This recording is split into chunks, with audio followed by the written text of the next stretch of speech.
So in Frankel exercise we'll cover introduction, definition, indication, aim techniques, factor affecting exercises, principle, exercise in different posture and progressions.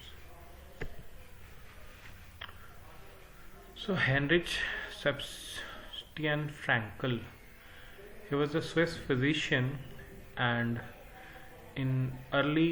is an early practitioner of neurorehabilitation, developed in 1889 to treat patients of Taves dorsalis and problems of sensory ataxia owing to loss of proprioceptions. So in 1889, this Sebastian Frankel, he has discovered this neurorehabilitation technique for treatment of Taves dorsalis. It is a condition, and sensory ataxia. It is a condition where you lose your all sensory perceptions and joint position sense, kinesthetic sense. When you lose all this thing, you need neurorehabilitation and coordination exercises to improve this. So he has developed this neurorehabilitation technique, which is known as Frankel exercises. It is defined as a series of gradual progressive exercises designed to increase the coordinations. So what is Frankel exercise? It is a gradual progressive exercises which increases your coordinations. Okay. What are the aim of this Frankel exercise? To establish control of movement, able to confident in his ability to carry out those activities which are essential for independent activities of daily living.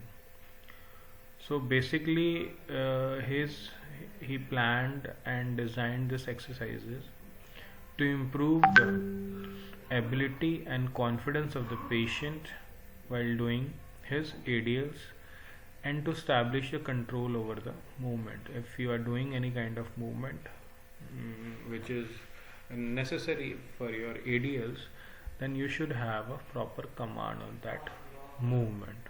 So now we have indications.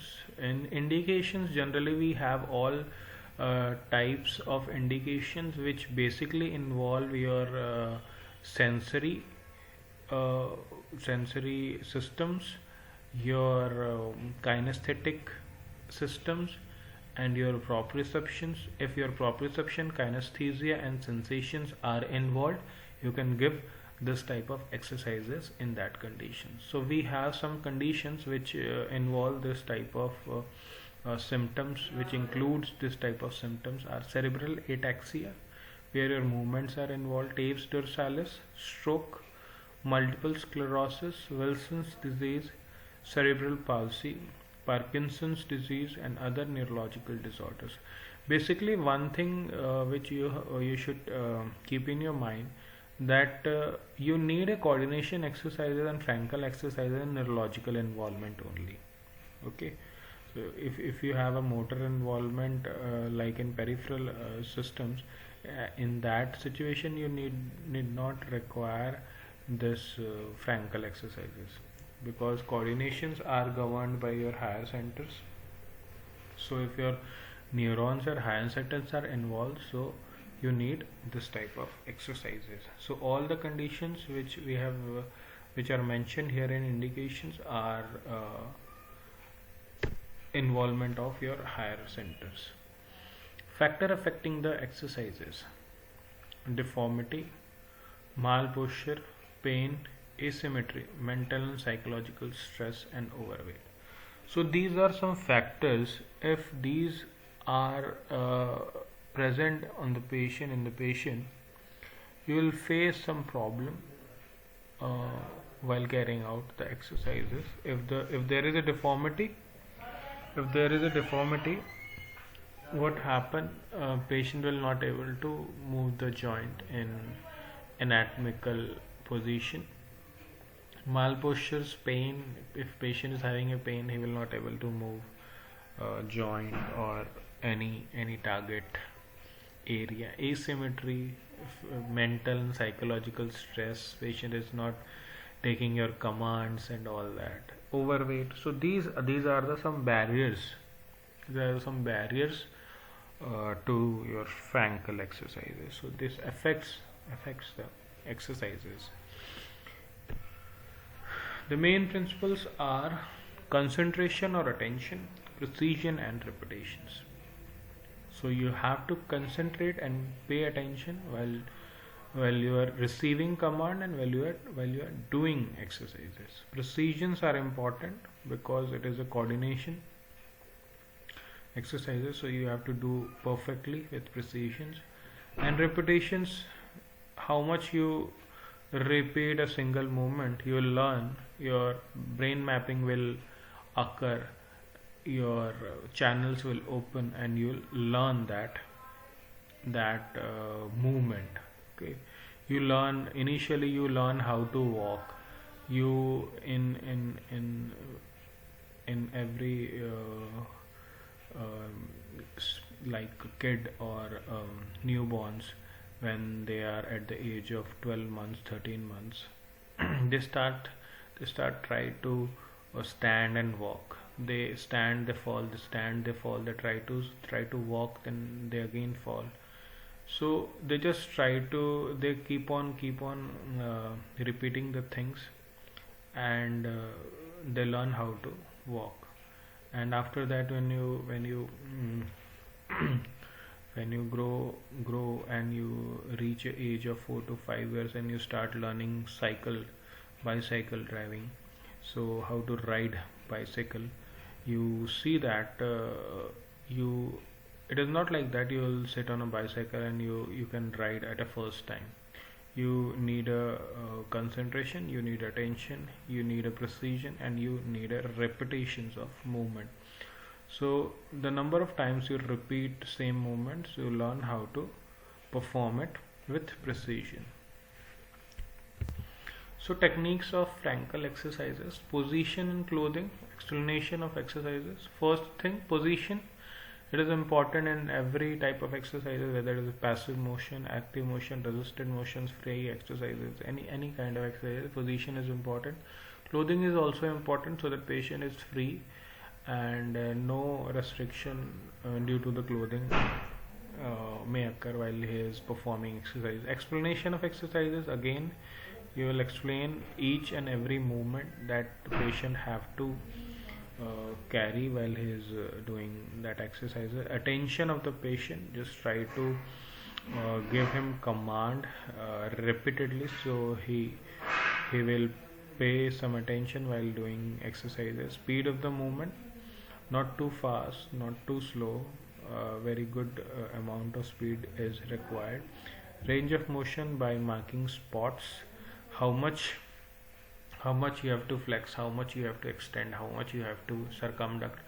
You should mark each and every point so that patient can do in that particular range. Repetitions of exercises, how much repetition should be done, you will instruct to the patient. Rest periods, after a set of exercises, how much rest should be required, you will tell to the patient, so that patient will do exercises without any confusions. Okay, so Frankel exercises for lower limbs in lying.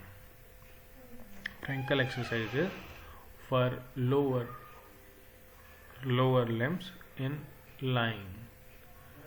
Okay, so lying, head raised. Lying, first position is lying, but head raised, hip abduction and adduction. Okay, then lying head raise, hip flexion, lying head raise, heel shin coordination, lying head raise, bicycling positions. So starting position, lying on a bed or with a smooth surface along which the feet may be moved easily. So this will be the starting position. Lying head raise, hip abduction. Okay, continue lying head raise, hip adduction. So you have to perform like this.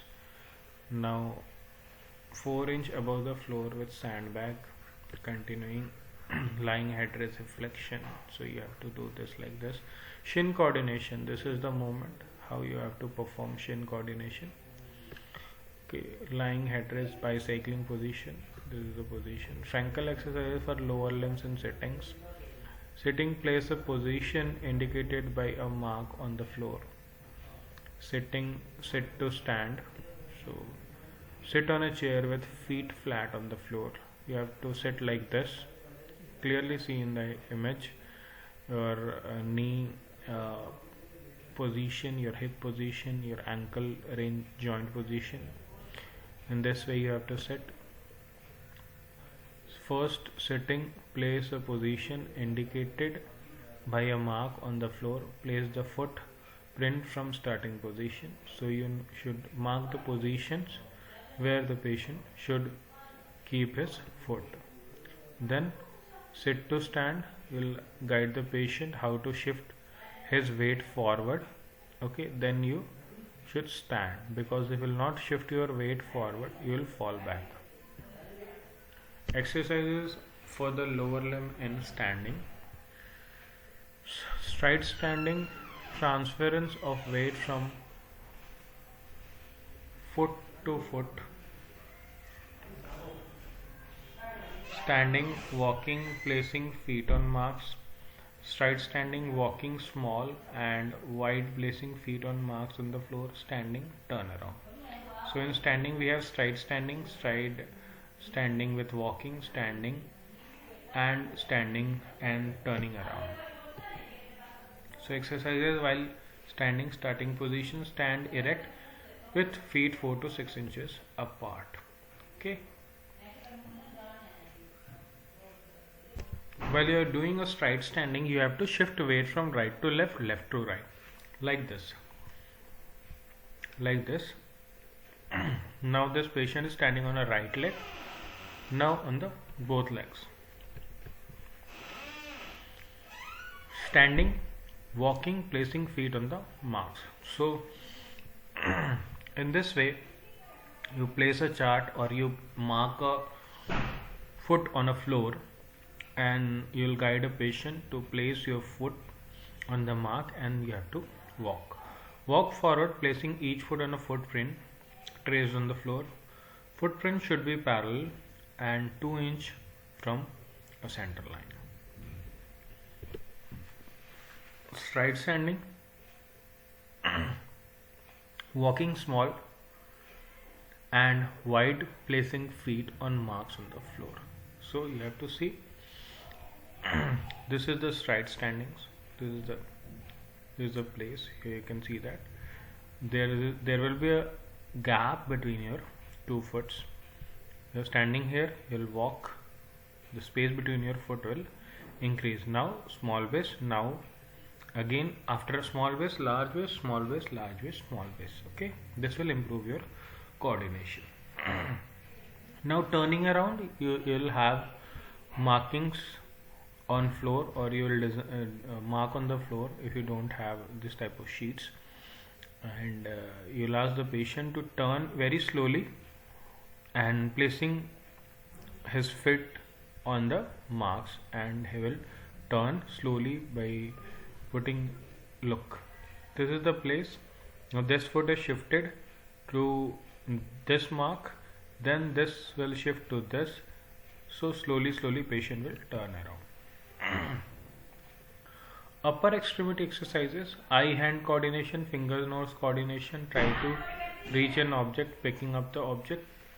So eye hand coordination, finger nose coordination we have already discussed. This is your eye hand coordination. Ask the patient to take a ball, just flip a ball in the air and then again catch it. This is your eye hand coordination. This is your finger nose coordination. This you know very well. We have done coordination test for this. You try to reach an object. This is a pegboard. This pegboard is, you can take this pipe like structure from this halter. You will remove and you can place all this on different colors of halters, and you can use the same color of pipes. So this will improve your picking up object and coordination of your hands and fingers. So benefits of Frankel exercise: improve coordination, improve balance, improve body awareness, improve postural awareness, improve selective movements, in some cases improve proprioceptions also. So progression of Frankel exercises made alteration in speed, range and complexity. You can increase range, you can improve, you can change the speed, you can do the task and design the task complexity. Quick movements, less control; slow movements, high control. Okay. According to the disability, re-education starts from lying to standing. So according to this level, re-education starts from lying to standing, but you have to decide what is the level of the patient and from which position he needs the progression.